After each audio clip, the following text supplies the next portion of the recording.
Welcome, Buttercups, to another episode of Topic Discuss. As a reminder, you can join Topic Discuss as a Buttercup. You can have membership. Obviously, we always want you to like and subscribe. And this was a kind of a last-minute live show. And I'm really excited to introduce to you an incredible author that I feel privileged to be able to even interview and meet. I don't know where the show's going to go tonight, this afternoon. Roger, our friend Cocktails with Rogers, kind of co-hosting with me tonight. Excuse me. So we're going to see where this thing goes tonight. And I would like to introduce you to our guests, and I'm going to bring them in.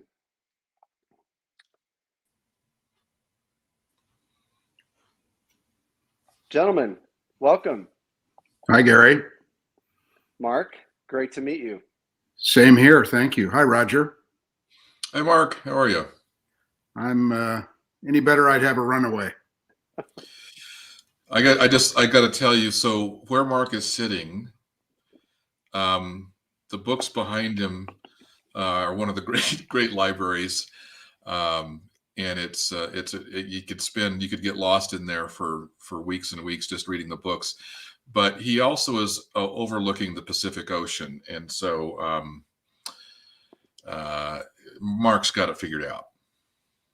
So where are you at, Mark?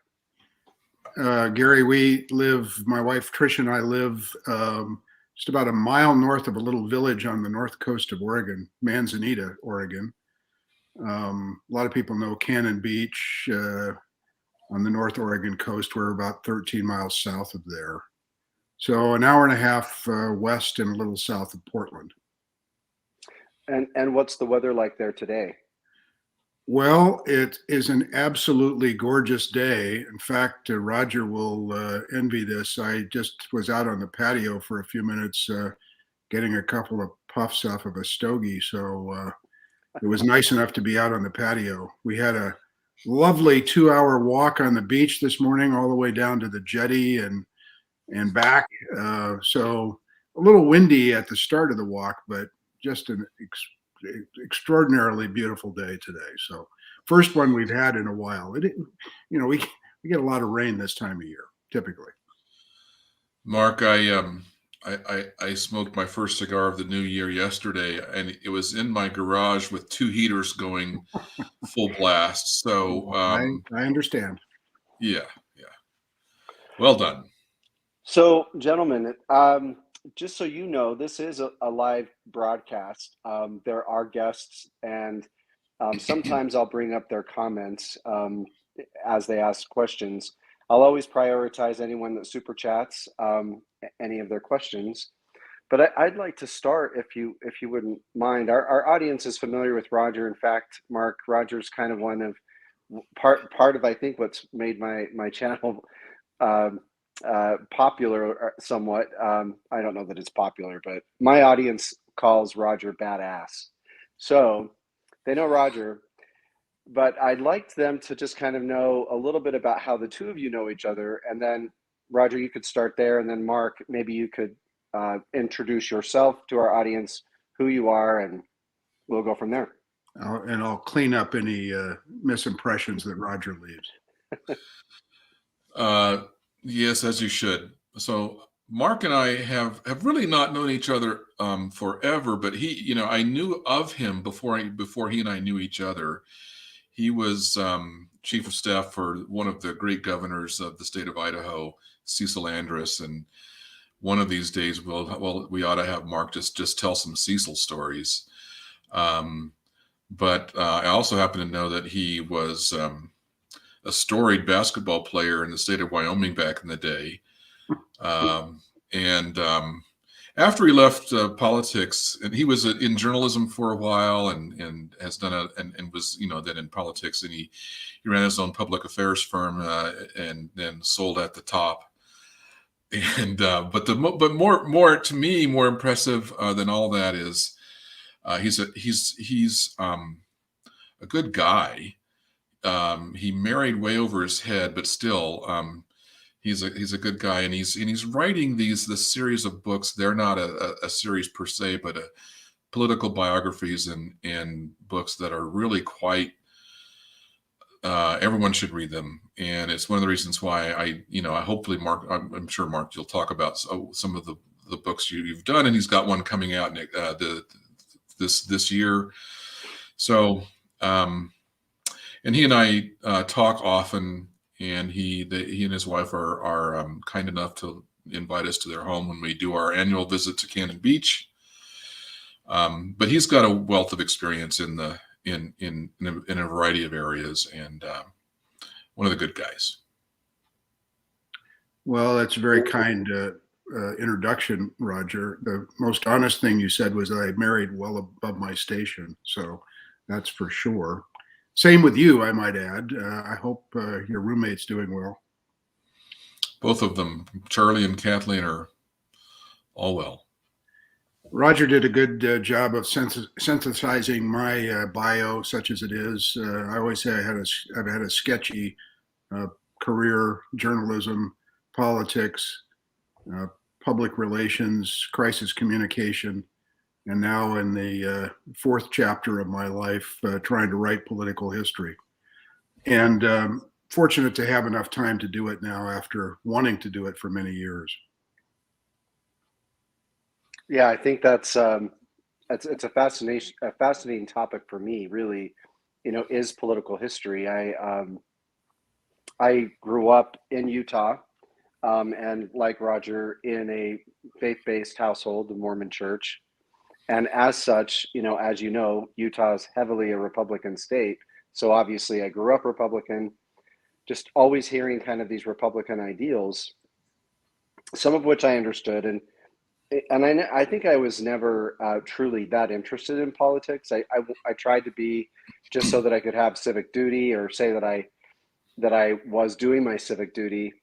But what really blew my mind, and it's because, again, I never really paid attention to politics until Donald Trump ran. Well, really until Donald Trump became the Republican nominee. It wasn't that he ran, it's that he became the Republican nominee. That alone, let alone becoming the president, was always so fascinating to me how the Republican Party, they were so willing to kind of, it feels like shift who they are, or who I thought they were, to kind of align with whatever it is they wanted out of Donald Trump. So it's a mystery to me. And I know for many of my audience, I have a kind of a broad audience, but, many of them, I would say they're right leaning, but they're moderate. So I just a question for you, Mark, with political history, what from your view really kind of has happened to the Republican Party? What led it to where it is today?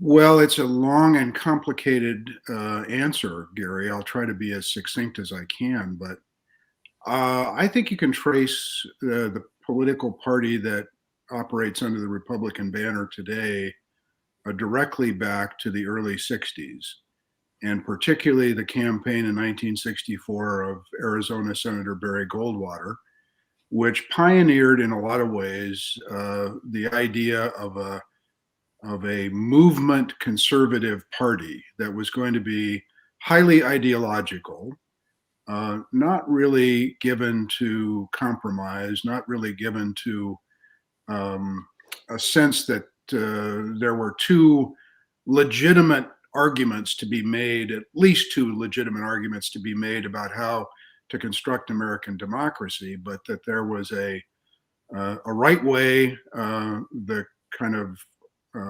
increasingly conservative ideological point of view, and then there were these liberal Democrats who we didn't really want to have to deal with. So Goldwater was, creamed at the ballot box in 1964. Lyndon Johnson won Idaho, won Utah in 1964. Think about that for a moment. Last time a Democrat won Idaho for sure was 1964. So that's how far out of the mainstream Goldwater was, how scary he was in many respects to a lot of people, including many, many Republicans.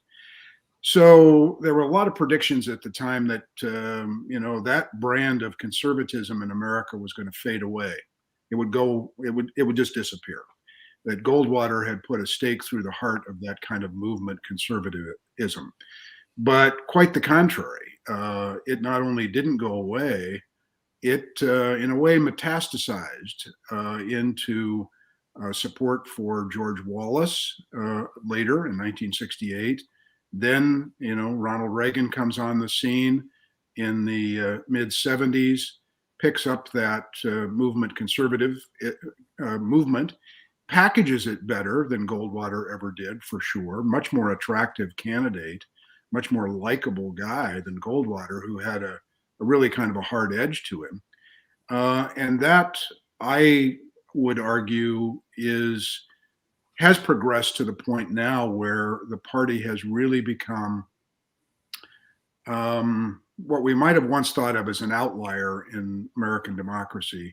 But one whole party has been essentially been taken over by that idea of movement conservatism that is going to be highly ideological, based upon a sense of grievance about the way the country is changing or the way the economy has left people behind, a real disdain for elites, and I put that in quotes, people in the academic world, people in the science world. So that leads to, in my judgment, denial of such things as the fact that the climate is demonstrably changing in a way that is hard to deny. It leads to this whole, in my mind, just unbelievable debate about, vaccine efficacy and whether people should be trusting modern medicine. So it's a long journey, aided for sure since the early 80s by this really hard right-wing media component that is out there in the form of Rush Limbaugh before his death, now picked up by Hannity and Tucker Carlson and these guys.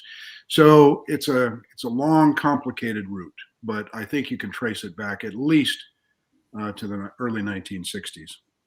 So Mark, let me just ask a quick follow-up, if I can, Gary, because Mark and I have talked a little bit about this, but in between Goldwater and Reagan, you have Nixon, but you have the Republicans who when when Watergate occurred, the Republicans in Congress ultimately, it took a while, but ultimately made it clear to Nixon that he was going to get impeached.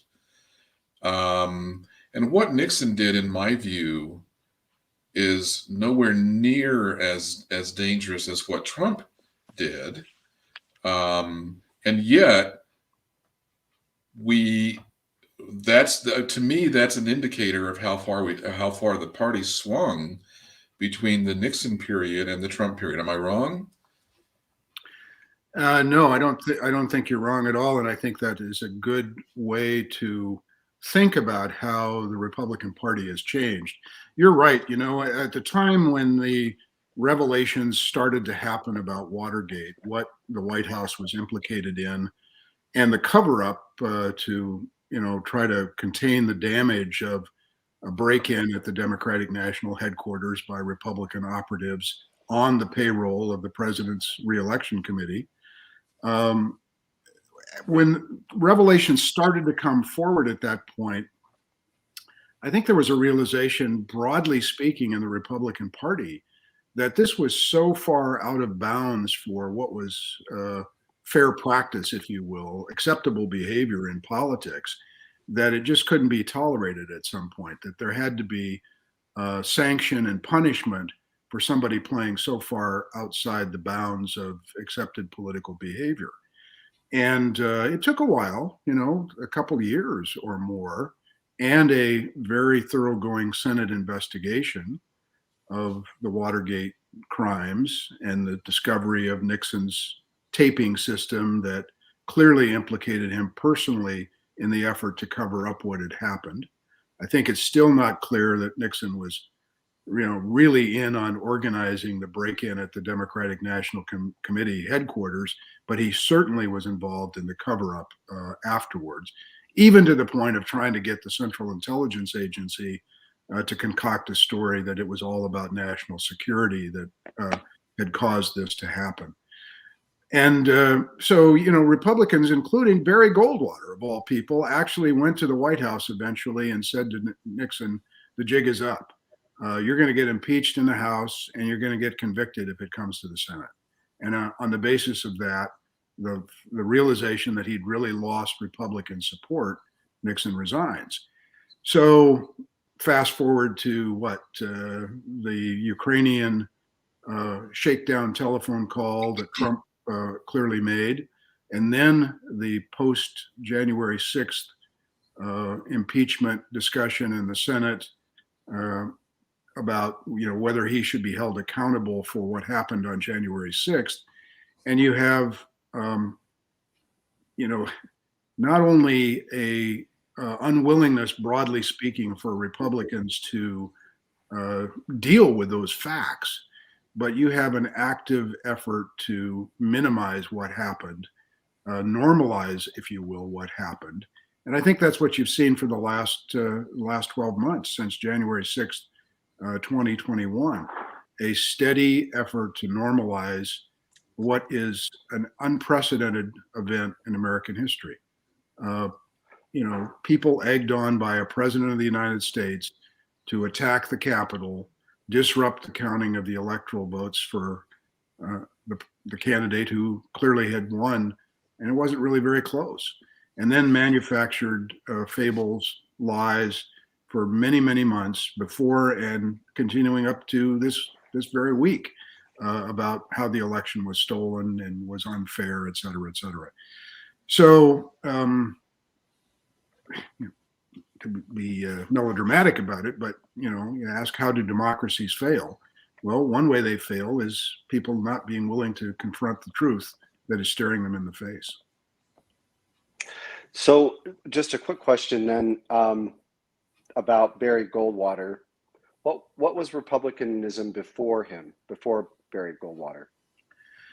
Republicanism before 1964 was Eisenhower Republicanism.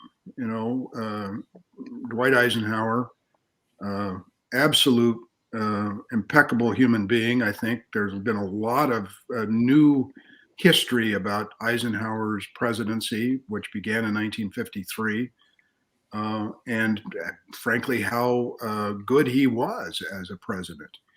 But there was a consensus in the Republican Party prior to Goldwater that there were certain issues that had been sort of settled in American politics, that the basic structure of the New Deal created during the Roosevelt administration in the 30s and 40s was an accepted fact of American political life. Social Security was a reality. It was not going to go away.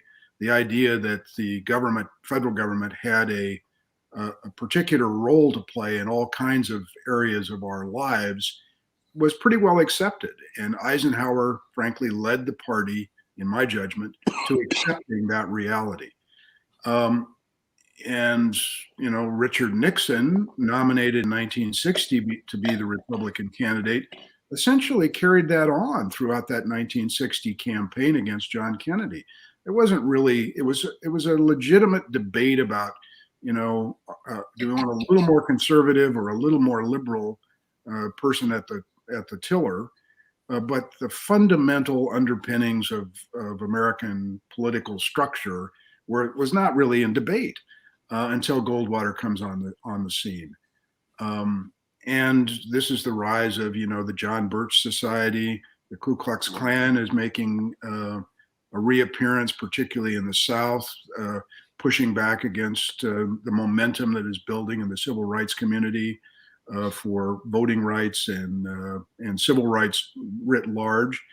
And Goldwater and his followers are very much of a mind that they want to not only stop that direction, but to roll it back. William F. Buckley, famously said, the role of his magazine, National Review, was to stand athwart history and say, stop.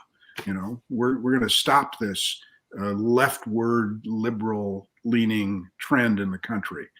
And ironically, it only accelerated after Goldwater with Lyndon Johnson, passing the Civil Rights Act, the Voting Rights Act, Medicare was created, the Great Society programs, which we're living in Lyndon Johnson's world, whether conservatives like it or not.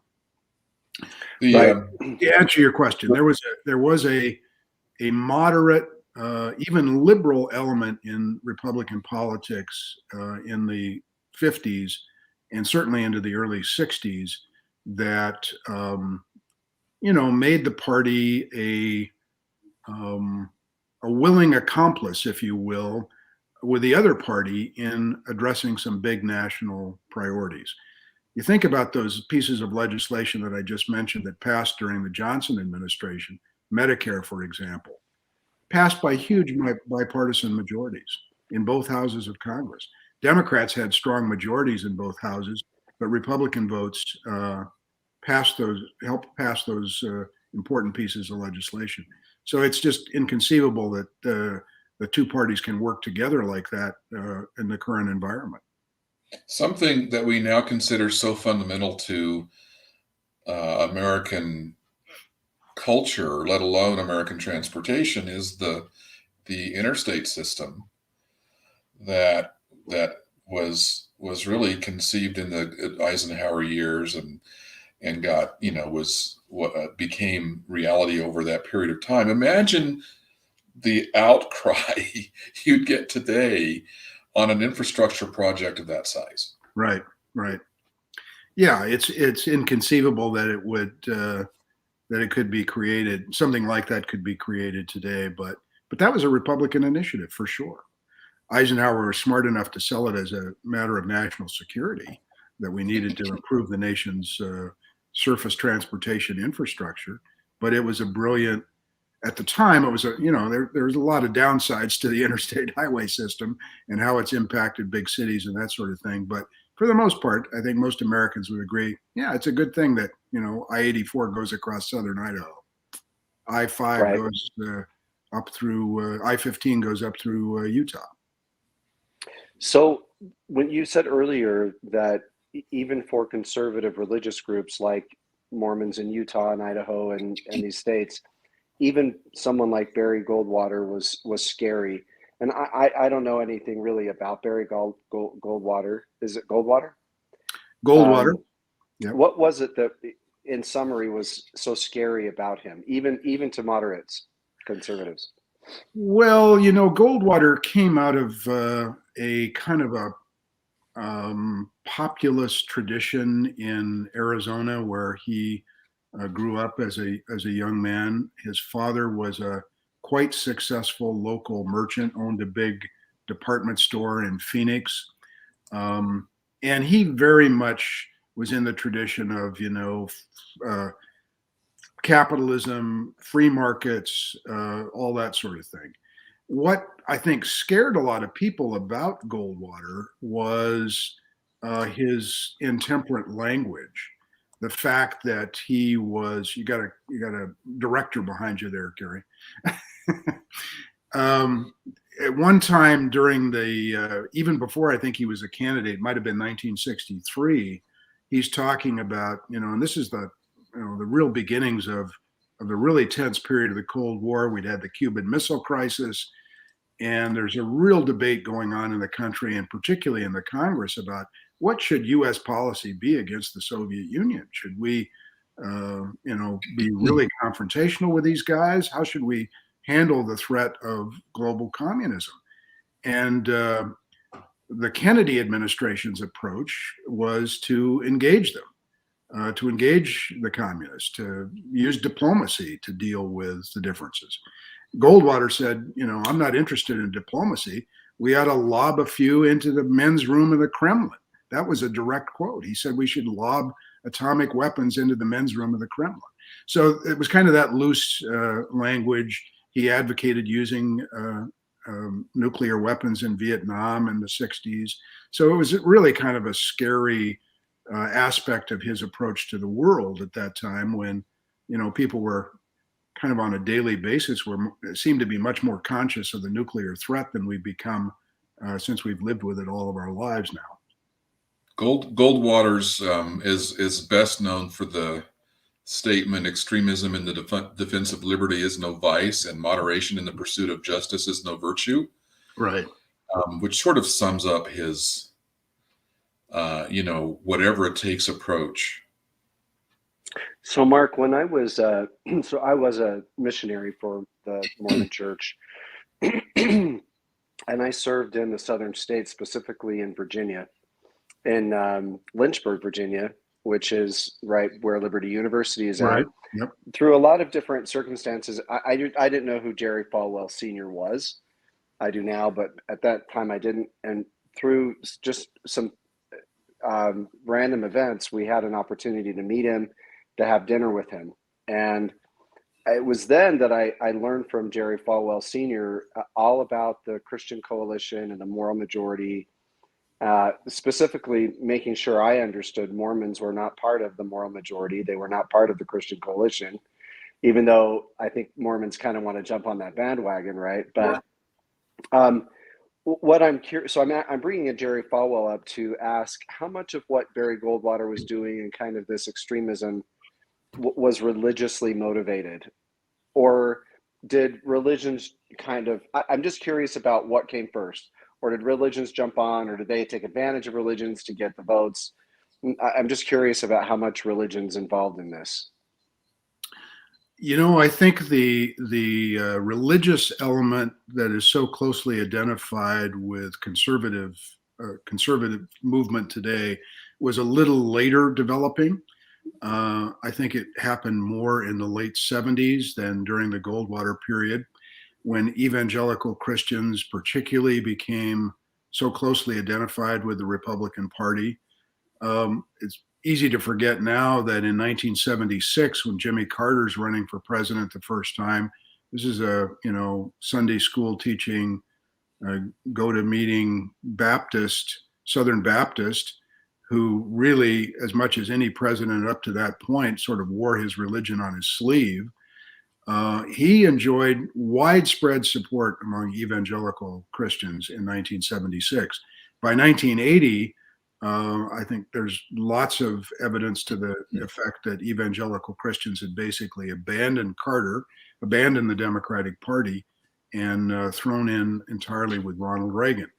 So, and Falwell was he was the tip of the spear in terms of that happening, and mobilizing evangelical Christians around the issue of abortion, particularly gay rights, to be, really aggressively involved in the political process. And it's been reported. In fact, I wrote a little bit about it in my book about the 1980 elections, that Carter was really stunned by the fact that the evangelicals were deserting him, because he really thought, maybe not immodestly, that I'm sort of the epitome of a religious guy. I am tithing to my church. I am teaching Sunday school. I go to church. I try to practice the tenets of my faith. And he was being rejected for this guy who was a Hollywood actor, who was divorced, and had didn't seem to have any real connection to what we would think of as organized religion. And it was basically a rejection of Carter more on issues than on who he was as a person or some sense of his morality. Jimmy Carter was certainly not a pro-abortion president, as he was portrayed often by the evangelical Christian community. The growing up in Utah during that time, people forget Cal Rampton and Scott Matheson were Democratic governors of the state during that period and later. When I was a senior in high school, I campaigned for a guy by the name of Wayne Owens. I got on the phones and went door to door because I became politically active fairly young in my life. Who later went on a Mormon mission. He was a Democratic congressman, one of the loveliest men you could possibly meet. Walked across the state during his campaign, but he eventually got thrown out of office. And imagine today a Mormon Democrat winning a seat in Congress out of Utah. Well, it happened recently with Mia Love, right? I'm trying to adjust my background here. I got lots of glare off of my unusually sunny day here. I apologize. Yeah, you're rubbing it in, Mark. So are you saying that the Barry Goldwater, kind of this new conservative movement, co-opted religion to kind of get them into as a voting bloc, or did that Christian voting bloc find like-mindedness with this movement? I think it's more the latter, Gary. I think they did Okay. find like-mindedness, and I think they were led to that sense that they were more aligned with Republicans and conservatives by the really aggressive efforts of Falwell and others to kind of push the evangelical community, particularly in that direction. You know, I guess I've always thought that most folks of the LDS faith were Republicans. They were conservative by nature, and that.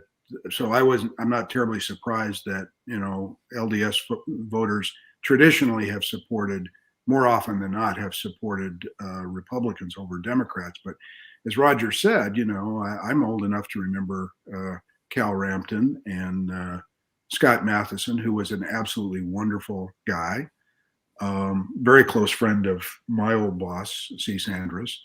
You know, Utah elected Democrats to the United States Senate, like Frank Moss back in the day. And so the parties were less ideological, both of them. There was a greater range of views in both political parties.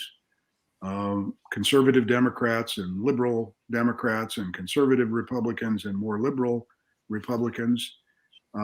This most recent book that I've been working on focuses on the United States Senate in the 1960s, during this period where, you know, Kennedy and Johnson are presidents, and so many things happened during the 60s. Tumultuous decade of Vietnam and urban unrest and you know, the fight for civil rights for African Americans. Yet somehow both of those parties were able to find common ground on lots and lots of things, in part because they did have that diversity within the parties.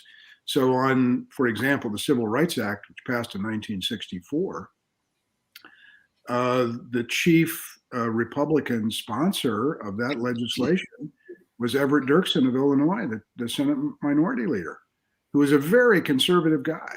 But he saw that the time was right to move in a direction of providing more equality among the races, to try to address some of the inequalities that existed in the country, and frankly, sadly, continue to exist in too many ways. But I guess my point is both parties have changed a lot. I would argue that the change has not been symmetrical, it's been asymmetrical. Republicans have changed a whole lot more than Democrats have. One of the great background stories that Mark's more familiar with than I am during that period is Johnson, as he was talking to Southern Democrats about voting for civil rights legislation, knew that he was costing the Democrats the South, and he said for a generation. But he was optimistic, yeah, he was optimistic about how long that would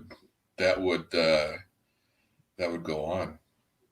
You know, after the Civil Rights Bill passed in the summer of 1964, and Lyndon Johnson, to his enduring credit, deserves a lot of credit for the fact that the country was willing to grapple with civil rights legislation in that period.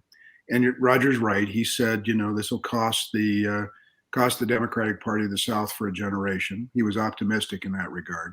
But after that election, the solid Democratic South that had existed no longer existed. There are counties in Mississippi in 1964 in the presidential election where Johnson basically got no votes, in entire counties in the South that had historically been Democratic. And the only explanation conceivable for that is that folks were voting against the Democrat who had pushed civil rights legislation. So it was a courageous thing for him to do, but it did transform American politics. And eventually, you don't have any Democrat elected from any state, south of Ohio now. So Yeah. Gary, one of Marc's books, I don't know how much you want to get into this, but one of Marc's books is about kind of a pivotal moment in American politics and in some specific races that I think really, and Marc, I don't want to make you to be too laudatory in front of you, but it kind of brilliantly, I think, sums up a watershed moment in the country where that represented this tipping point. I think, Marc, you could probably in 3 or 4 minutes sort of summarize that. Yeah, well, Marc, if you could highlight there are 2 books I think I saw in the email thread. Maybe you could just tell us the title of those 2 books and then go into your summaries. Yeah. Well, Roger's right. I've written a trilogy of sorts about the United States Senate, and I've done it out of order, typical for me. I wrote a book about a senator who was very prominent in the 1920s, 30s, and 40s in Montana, Burton K. Wheeler. The title of that book is Political Hellraiser, and he was a political hellraiser. A progressive Democrat back in the day when that was a little bit different than the way we think of progressive Democrats today. Then I wrote a book called Tuesday Night Massacre, 4 Senate elections and the radicalization of the Republican Party, that is focused on the 1980 election, particularly the Senate election that year. And now I've written a book that the publisher has in hand about the 1960s. So I've written them out of order, but anyway, they do form a bit of a history of the modern United States Senate. The point that Roger was making, my thesis about that 1980 book is that election really was a tipping point in American political history. That's taken, at least it's taken me 40 years to see how important that election was. And it was important for several reasons. One was the importance of the evangelical voter really coming to the fore for the first time in 1980. It was the nationalization of every United States Senate race. I could argue that before 1980, US Senate races were basically contests around state level issues involving a decision in Utah or Idaho or Montana as to who would best represent the state on specific issues that were important to the citizens of those states. So that's why, you had in Idaho, for example, all throughout the 1960s and 70s, the state was represented by a Democrat, Frank Church, and a Republican, first Henry Dworshak and then later Len Jordan. And Utah, that's the period when Frank Moss was in the Senate from Utah. Montana had Democratic senators at that time. But the issues were much more focused on who is going to best represent the state on state level concerns. And the idea, the notion was generally accepted that we send these guys off to Washington, D.C., and we kind of give them a certain flexibility in the way they're going to approach foreign policy issues, for example, or the way they're going to approach national security issues. But after 1980, that I think really dramatically changed. And all of these elections now for the United States Senate are a contest over who's going to control the Senate. It's not who's necessarily going to be the best representative for Utah or the best, senator from Nevada. It's a question of which party do you want to control the United States Senate. So the vast amounts of money that come into these races now, you can trace that to 1980. First time there was widespread use of so-called independent expenditure campaigns where these independent groups come in and dump literally millions of dollars into these races, and it has served to nationalize our politics in a way that frankly did not exist before 40 years ago. So that's one of the really, really big changes.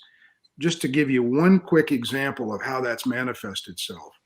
In 1980, before 1980, I think there were 24 or 25 states that were represented by both a Democrat and a Republican in the Senate. Today, there are 5. There are 5 states that have a senator from each of the 2 political parties. So we have really sorted ourselves into these tribes.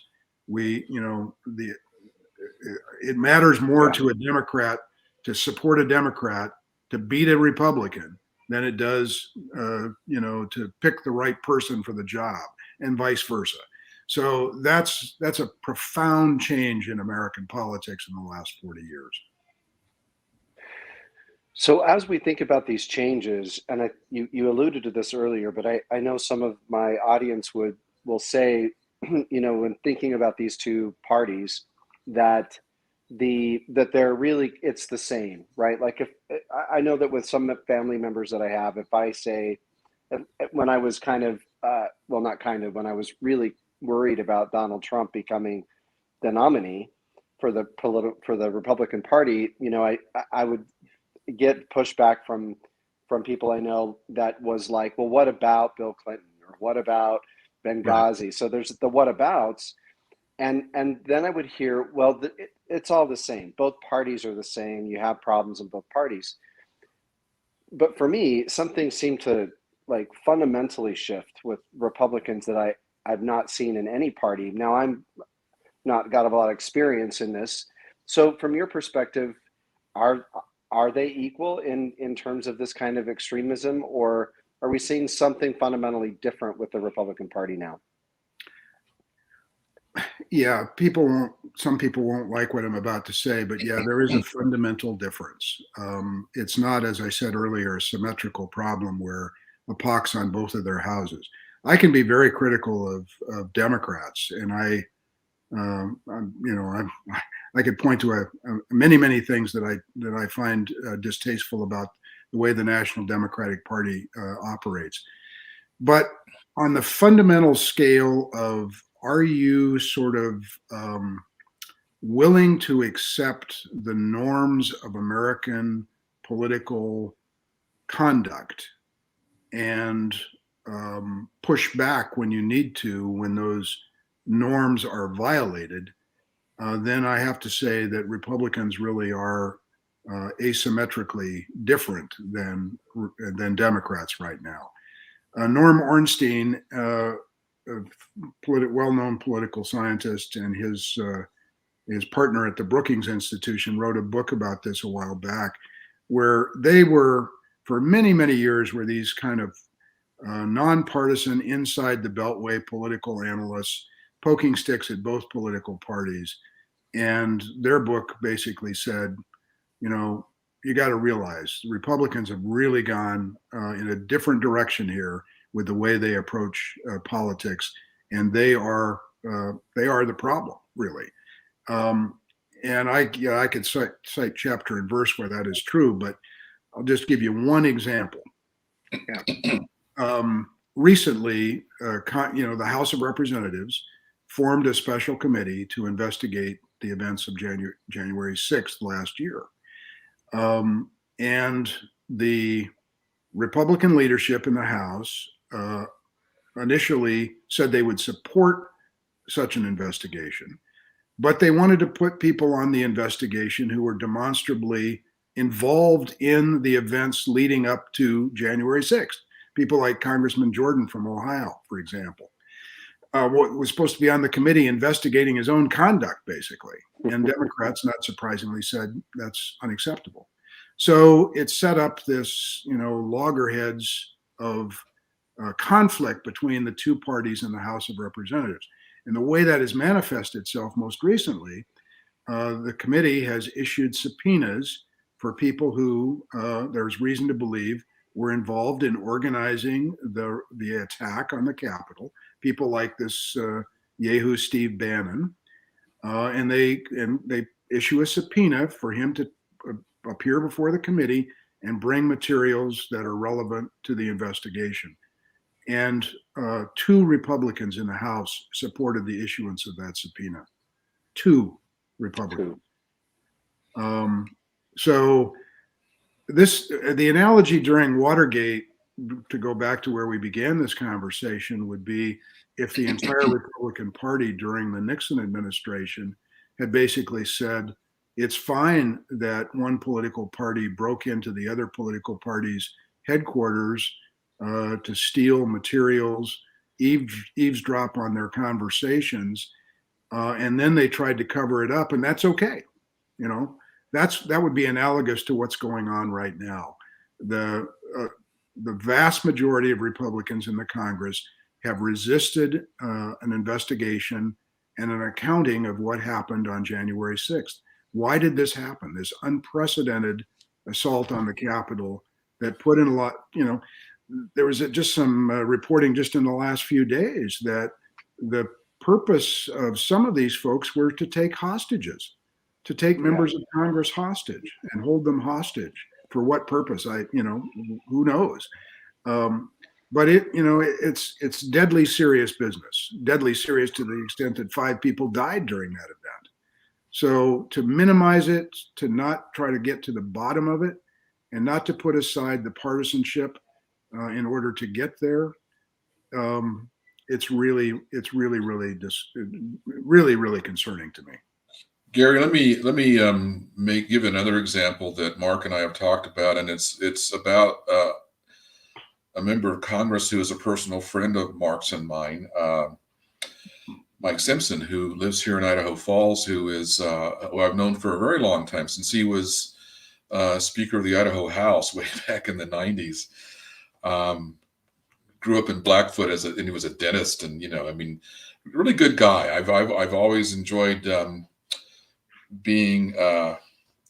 having conversations with him. He spoke at Cecil's funeral, I think at Mark, at your request. Well, the Andrus family specifically requested that Mike deliver remarks at the memorial service. Yeah, the only Republican who did so. Yeah, and which tells you sort of the esteem that he was thought of by Cecil's family and others who, even though his politics are vastly different, but Mike has gone silent about this stuff.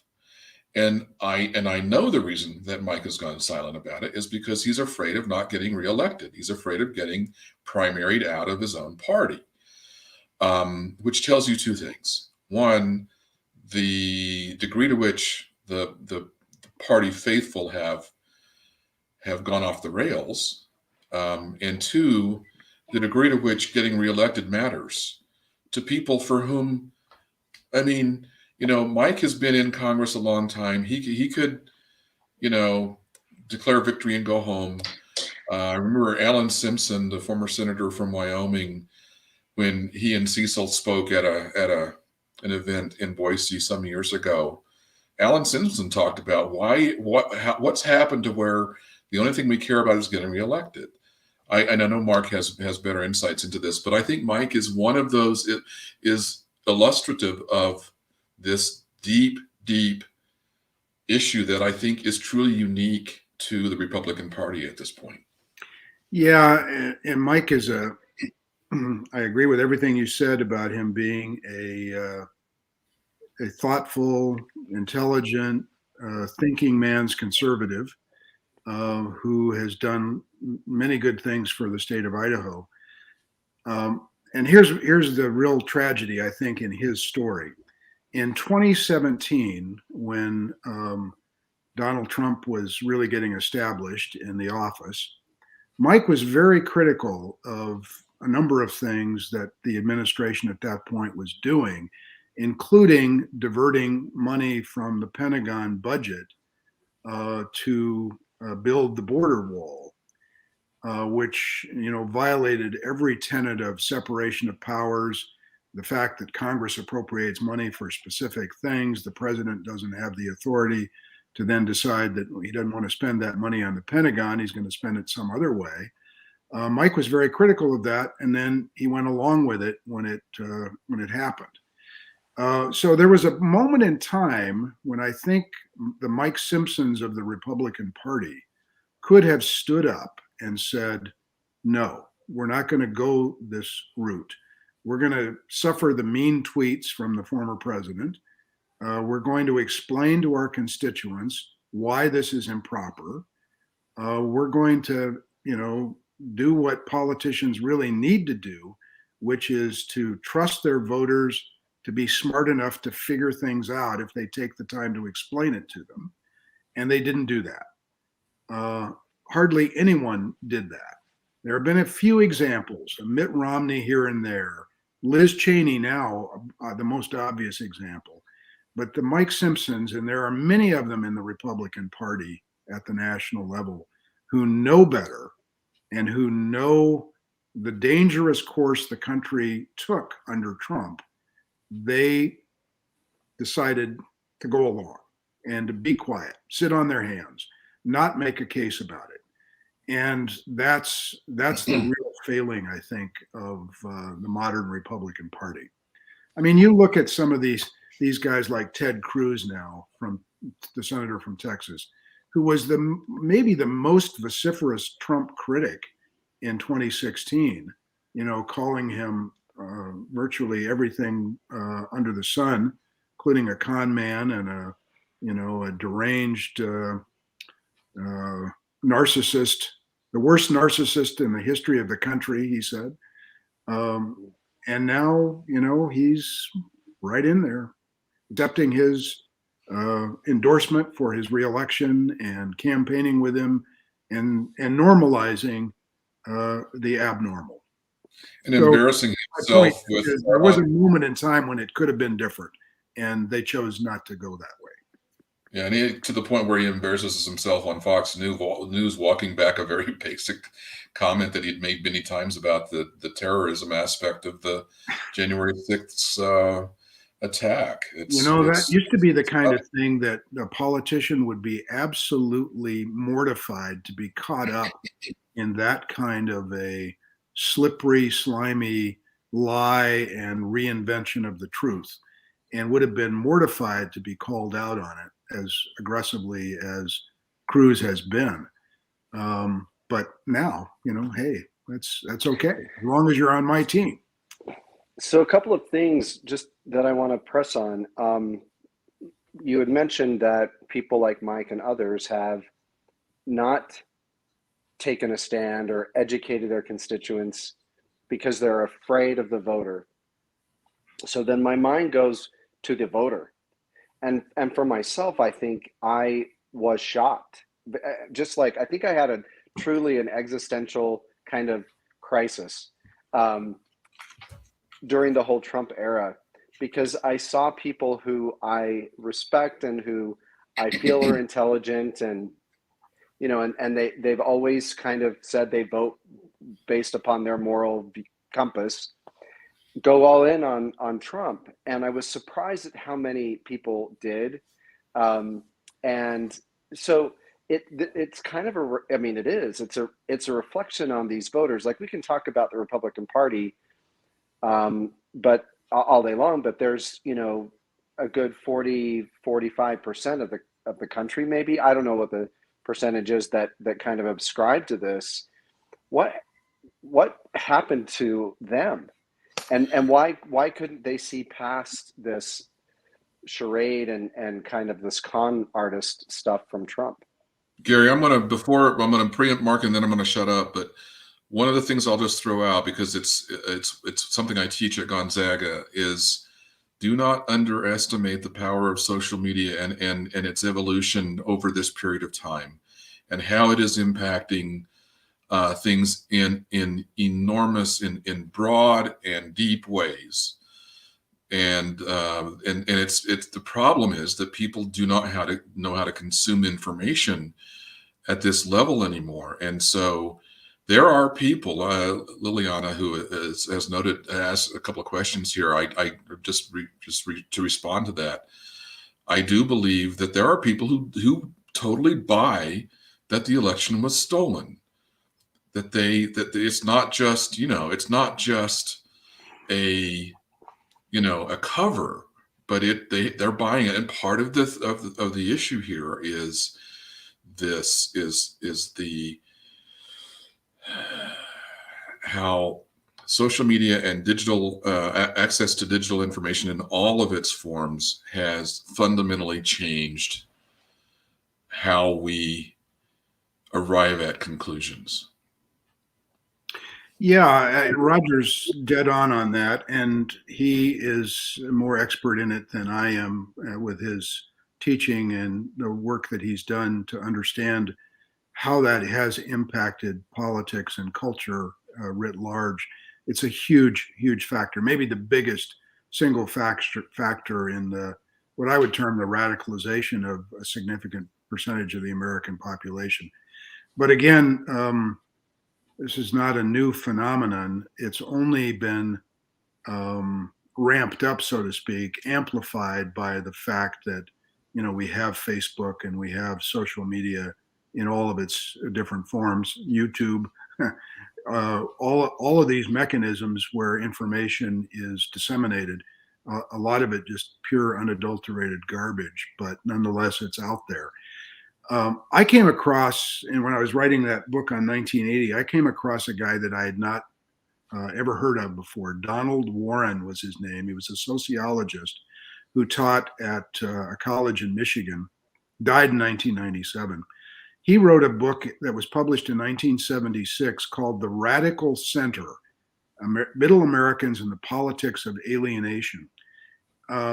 I read a passage out of it to my wife a couple nights ago because I think it's amazingly prescient about what's happened to American politics and culture. It focused on, the middle American middle class who traditionally in America have been very skeptical of authority, very skeptical of government, very unwilling to embrace so-called elites, again, academics and science and that sort of thing. They became really frustrated by the sense that the country was changing in ways that they didn't like, too much immigration, too much decline of the basic American manufacturing sector. The economics were changing. It was costing way too much to send a kid to college anymore. How could a young couple afford to buy a home? So there's all kinds of different elements that lead into that alienation and grievance, frankly, that somebody has to be held accountable for this demise of the America that people think that they once had. But Warren was incredibly prescient in 1976, saying that if this dissatisfaction continues to grow, it is a fundamental threat to American democracy, because democracy doesn't work when we have a substantial portion of the population that is alienated from the democratic process, that doesn't believe that elections can be fairly conducted, that doesn't believe that because the person that I didn't support is now in office, that they should have a legitimate chance to lead the country. So that's where we are. And it's been a long, long time brewing, but it's at a, I can't say it strongly enough. We are in a very dangerous place. So Gary, you see what Mark did there? He just teased the next episode. Yeah. I think we're going to have weekly episodes at this time, same channel. There's so much to talk about, because I think one of the things that, a question I'd have, and maybe this is for a future episode too, Mark, is so I assume Barry Goldwater's dead. Barry Goldwater's been dead for a while, yeah. So if he were alive today, would he be happy with what's happened with the Republican Party? I think he'd be appalled by what's happened to the Republican Party, to be honest with you.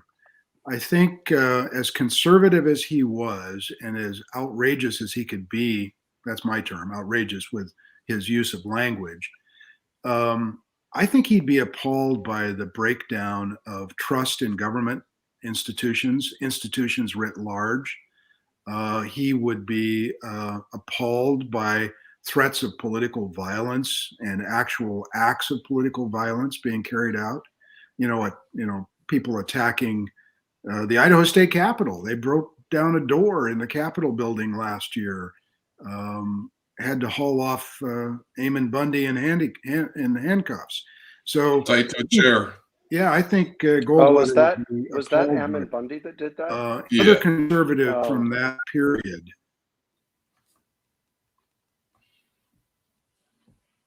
Sorry, we talked over you. I'm sorry.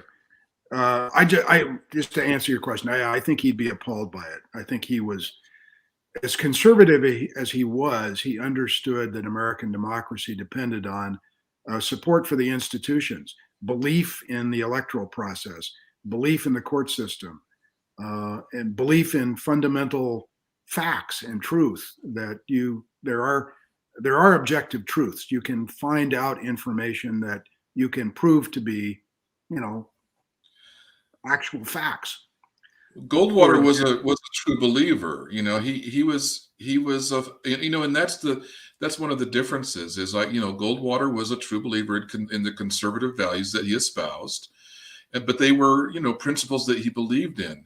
Do you really think Donald Trump gives a damn about any specific principles of conservative or liberal politics? Yeah, and I think that's one of the great mysteries about the modern Republican Party. What does it really stand for?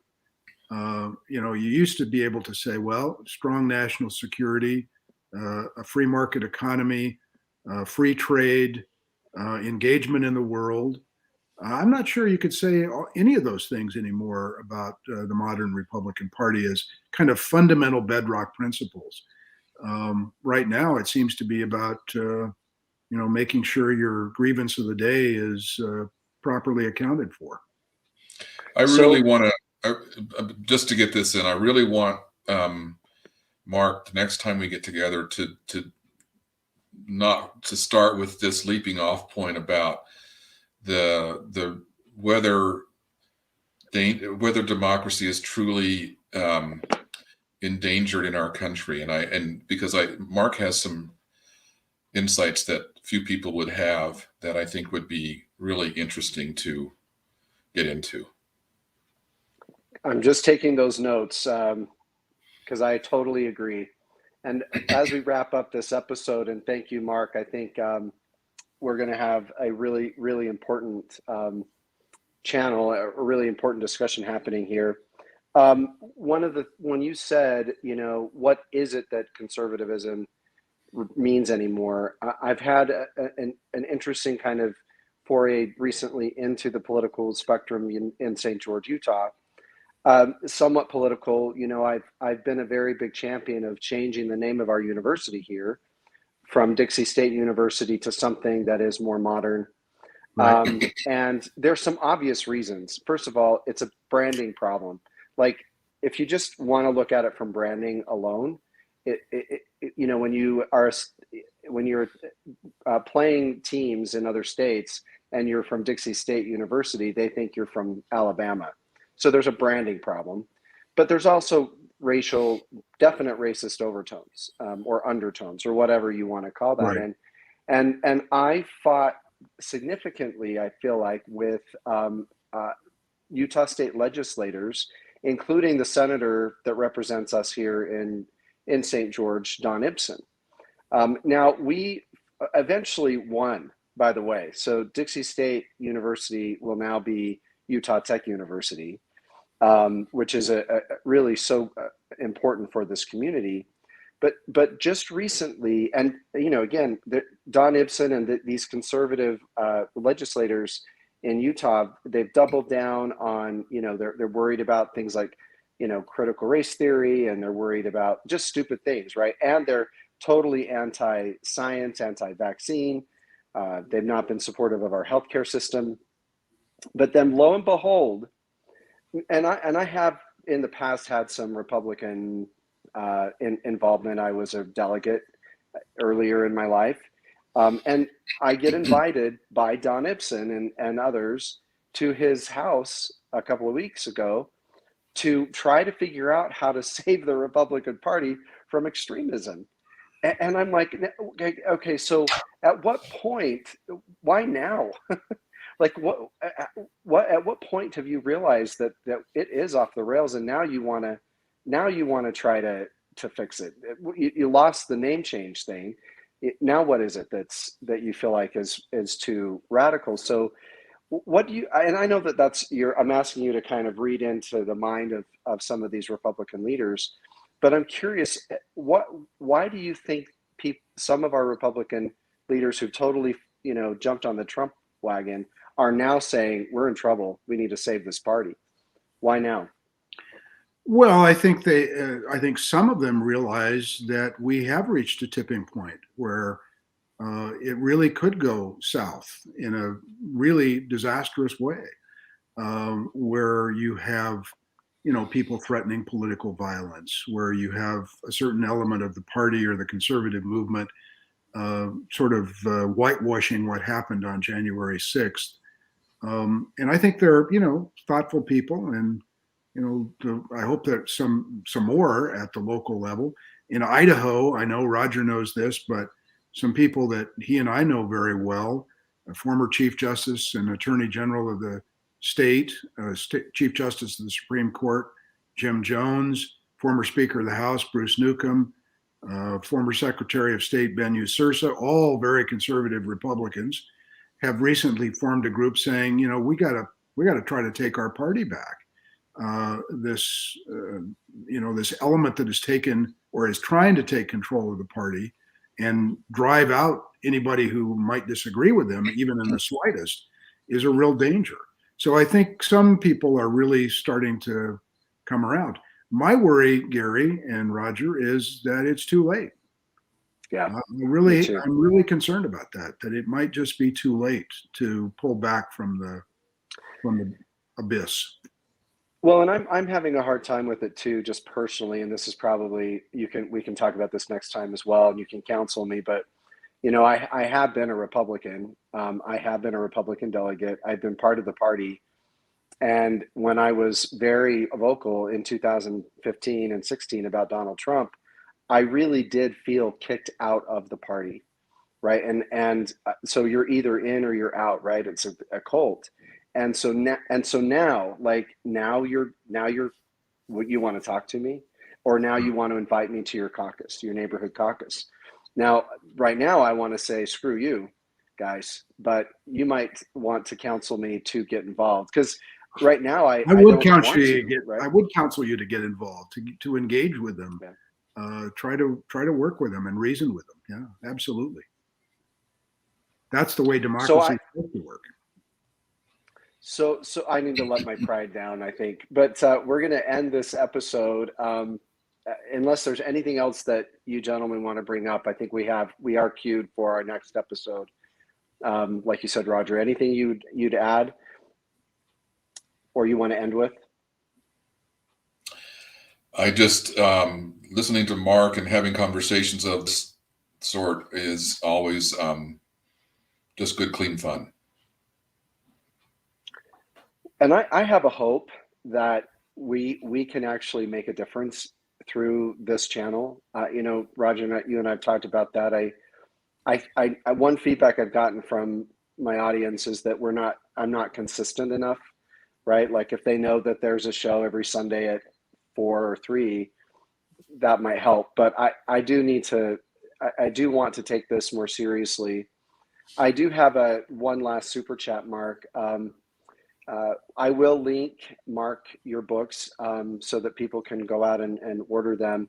But then this chat asks, as well as the book he talked about that he read with his wife. What book was that?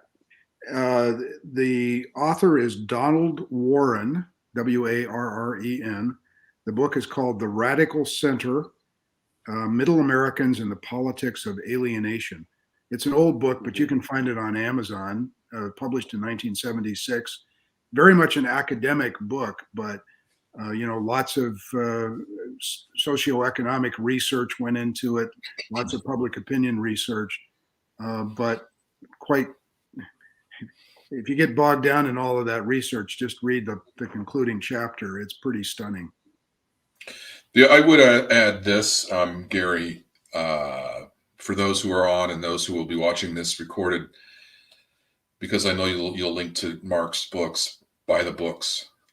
These are good books. Really, I think different than other political biographies you would have read, because they get into there is a method to this, to Marc's madness. There is it links to where we're at today, and it's and I'm a political junkie, and I learned a lot of stuff I didn't know from these books. So buy the books. Thank you, Roger. Very kind of you. With that said, we will end this episode of Topic Discuss. Thank you so much, Marc, for taking time, Roger, and if we can commit to another show, I think the audience would love that. I'd be happy to. Really great to talk to you, Gary, and nice to meet you. It's good to meet you too. And Roger, thank you for putting this together. Cheers, everyone. Take care. Thank you.